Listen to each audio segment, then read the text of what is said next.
Thank you for tuning in to Timeless Limitless. Please hit the subscribe button. Don't forget to like and share. It is who I am. That's how I played the game. That was my mentality. If you don't want to play that way, don't play that way. Maybe it's my fault. Maybe I led you to believe it was easy when it wasn't. Maybe I made you think my highlights started at the free throw line and not in the gym. Maybe I made you think that every shot I took was a game winner. That my game was built on flash and not fire. Maybe it's my fault that you didn't see that failure gave me strength, that my pain was my motivation. Maybe I led you to believe that basketball was a God-given gift and not something I worked for every single day of my life. Michael Jeffrey Jordan is arguably the greatest basketball player of all time. Born on February 17, 1963 in Brooklyn, New York, Jordan grew up in Wilmington, North Carolina, and entered the University of North Carolina at Chapel Hill in 1981.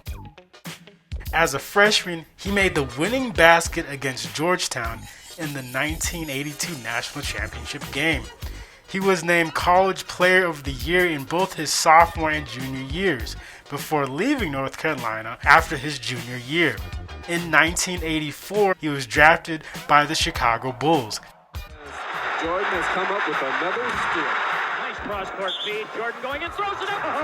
He puts it in on an amazing And in his first season as a professional, he led the league in scoring and was named Rookie of the Year. Can you believe that? Oh, listen to the crowd here now. Everybody is up on their feet. 15 unanswered points. Here's Jordan. He also led the U.S. basketball team to an Olympic gold medal in Los Angeles in the same year. It's tough. He's tough. Hey, he makes a little fake against him. The next season, he suffered a broken foot. In his third game this season, Air Jordan suffered the first injury of his career. A broken foot sidelined him for 64 games. He made the decision to play through the injury. Coming back was to really test the foot and see how much stress the foot can really take. So I would have sat out and then came back in September without really testing the foot in an NBA type of situation. And then I have problems I'm missing next season. So I want to deal with it now. But the following season, he led the NBA with a 33-point per game scoring average and proceeded to do so for the next 7 years.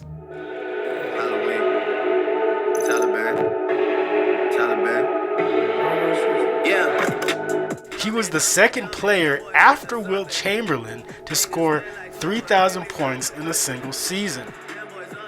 He was named Defensive Player of the Year in 1988, and in 1992 he once again led the U.S. basketball team to an Olympic gold medal in Barcelona, Spain.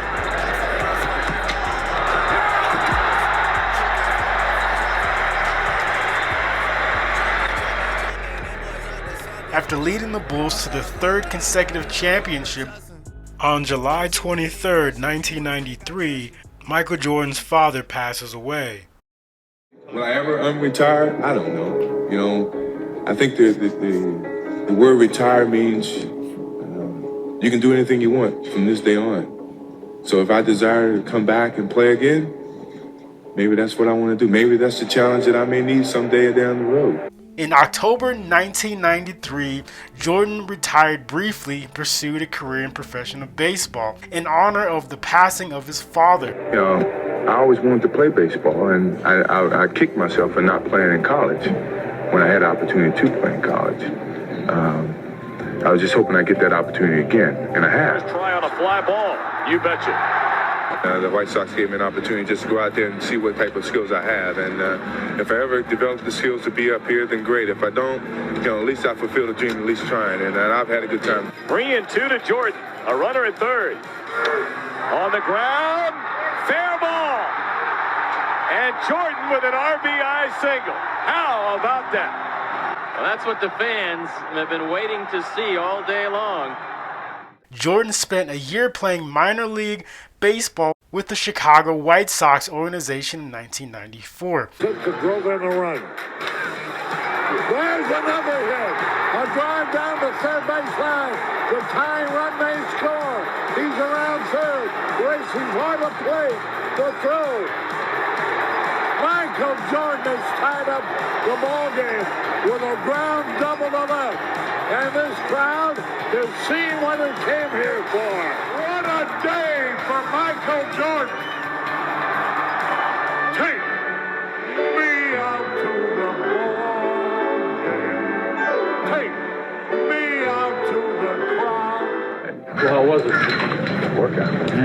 Yeah, oh yeah. You look like you're improving now. I am getting better. I knew I would. It's just a matter of practicing habits. And, Walter's giving me some time, which is what I need. And, learn the fundamentals, practice them, and where they become habits, I'll be able to react when the time comes. For 21 months, the NBA was without its supreme artist.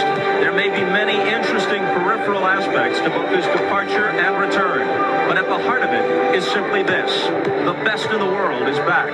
Today, an artist returns to his true canvas, the hardboard courts of the NBA. Michael Jordan is back. He returned to basketball in March 1995, and in the 1995-1996 season, he led the Bulls to a 72-10 regular season record, the best in the history of the NBA at that time. This championship placed the Chicago Bulls among the storied teams in NBA and sports history. Winning is everybody's ambition. How do you feel to hold it again, Mike? I think it's heavier than all those. In 1996, the NBA named him one of the 50 greatest players of all time. Who's legend? It's been a long road. It started from scratch. I had a lot of support from my teammates, from my family. I'm just happy for the city of Chicago. I'm sorry I was out for 18 months, but I'm happy I'm back. Bring a championship back in Chicago. Also, during that time, he made a successful film called Space Jam in 1996. Mike, I'm open! Never mind.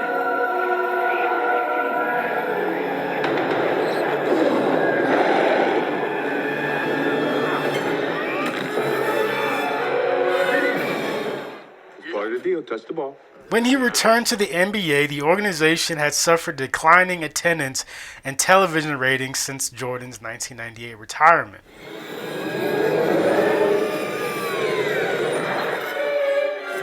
That was so much fun. I feel so insignificant. My clothes don't fit. Jordan then appeared in the 4 highest-rated NBA Finals games of all time, with viewership peaking at 29 million per game in 1998.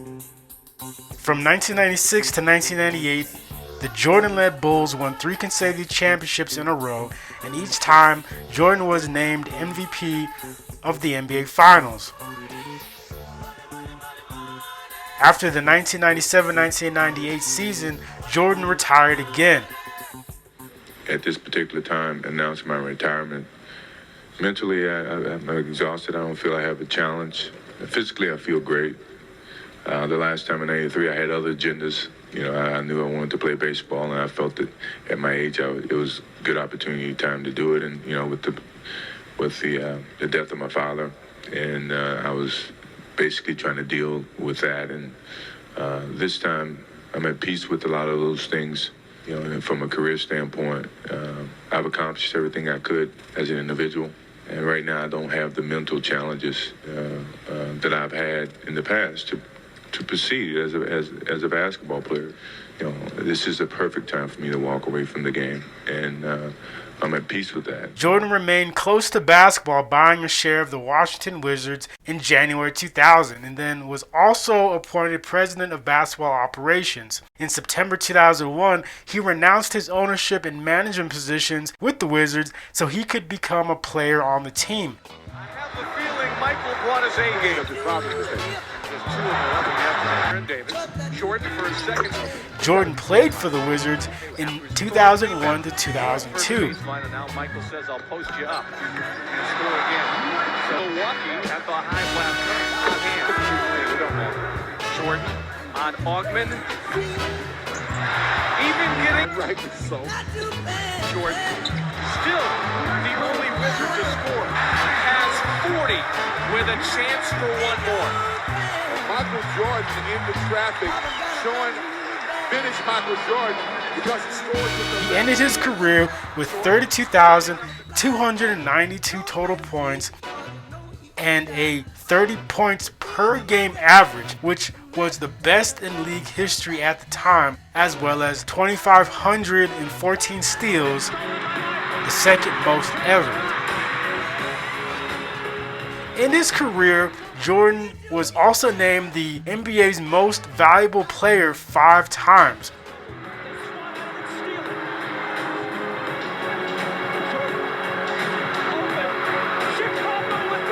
In 2009, he was elected into the Naismith Memorial Basketball Hall of Fame. With this tremendous honor of being in the Basketball Hall of Fame, I don't look at this moment as a defining end to my relationship with the game of basketball. It's simply a continuation of something that I started a long time ago. One day you might look up and see me playing the game at 50. Oh, don't laugh. Don't that. Never say never. Because limits, like fears, are often just an illusion. Thank you very much. And was also awarded the Presidential Medal of Freedom in 2016. Michael J. Jordan.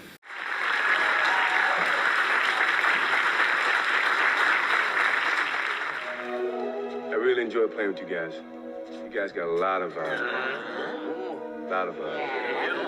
well, whatever it is, you got a lot of it. Even though the NBA made Michael Jordan famous, Bugs, Hey, Mike. stay out of trouble. it was his sponsors that made him rich.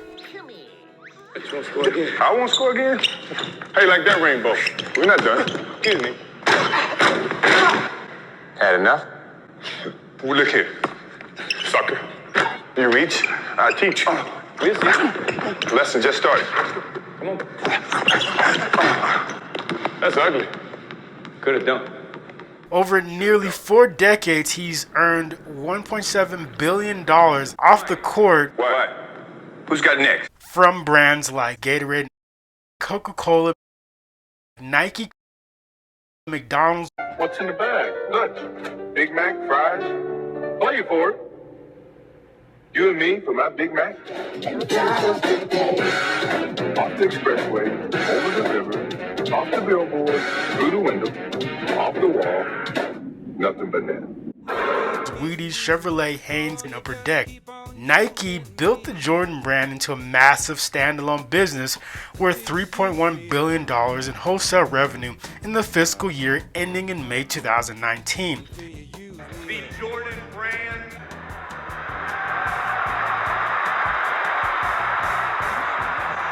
Please help me welcome home a 1986 graduate of the University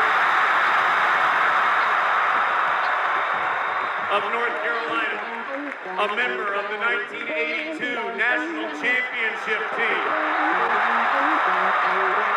the 1984 National Player of the Year, an Olympic gold medalist, a 6-time NBA World Champion, the greatest to ever play the game, Michael Jordan. In 2006, Jordan became minority owner and general manager of the NBA's Charlotte Bobcats, now known as the Charlotte Hornets. He took majority control of the team in 2010 and became the first former NBA player to become a majority owner of one of the league's franchises. The deal was valued at $175 million. He eventually raised his stake to 90%. It's Rozier bringing the greatest of all time to his feet. While the Hornets are by far Jordan's biggest investment, Michael Jordan joined the investor group that bought Major League Baseball's Miami Marlins for $1.2 billion in 2017, along with Derek Jeter. Jordan has also made a few investments in philanthropy. During the coronavirus pandemic, the NBA stopped the league play, so Jordan joined most of the other NBA owners with a pledge to pay arena workers for missed games. In recent years, he wrote 7-figure checks towards hurricane relief efforts in both the Bahamas and the Carolinas. And he has been involved with the Make-A-Wish Foundation for 3 decades as a donor and grantor of hundreds of wishes.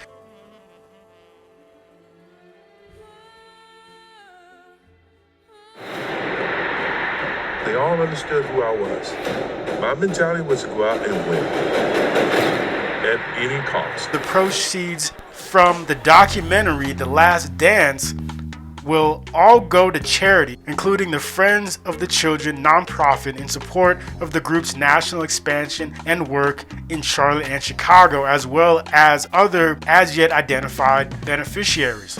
Jordan has also contributed $7 million to the first of 2 Novant Health Michael Jordan family medical clinics that serve underprivileged members of the Charlotte community. Michael Jeffrey Jordan is arguably the greatest basketball player of all time, but his legacy off the court will live on forever. No one knew what Michael Jordan was capable of, and myself, I didn't know, but that I didn't let that stop me, I let that motivate me more so than anything. That, as long as it's unknown, that means I have a chance, and that's the way I pursued my whole career.